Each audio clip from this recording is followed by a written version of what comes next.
You took charge 3 months back, and it's been a period of churn for the neighborhood. Would you say that China is still the biggest security challenge for India, and how do you assess the situation at the border given the high levels of troop deployment and the tensions, and at the same time statements from the Chinese side saying there is progress and more convergence and fewer differences?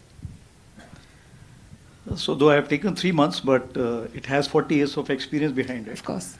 So as far as China is concerned, it has been intriguing our mind for quite some time. And I keep saying with China, you have to compete, you have to cooperate, you have to coexist, you have to confront and contest. So what's the situation today as we are looking at? The positive signaling is coming from the diplomatic side.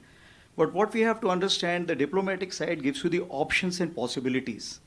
But when it comes to the execution on ground, when it relates to the ground per se, it is dependent on the military commanders on both the sides to take those decisions.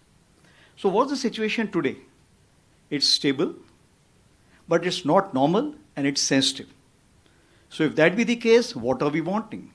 We are wanting that the situation, what was there pre-April 2020, that should be restored back.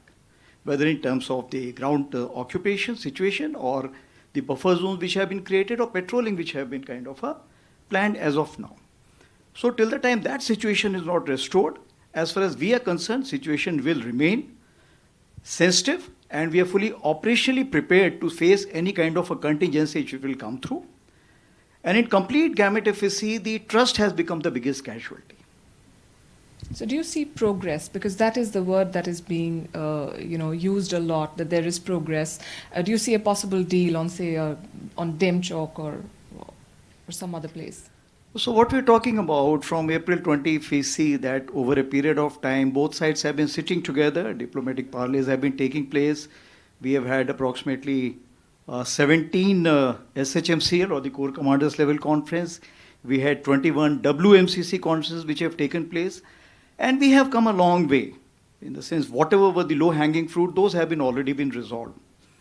Now when it comes to the difficult situations where we have a different perception from both the sides, it means that both sides need to have in any negotiation win-win situation. So some kind of indication have been given from both the diplomatic side. Now the military side will sit together and see how this can be translated on ground. And when it comes, what is on the table?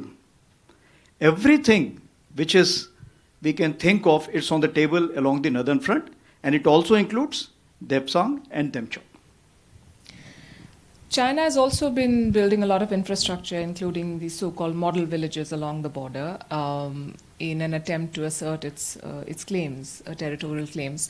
And India has, of late, also started building such villages, mostly in Arunachal Pradesh. Does it help in countering Chinese expansionism?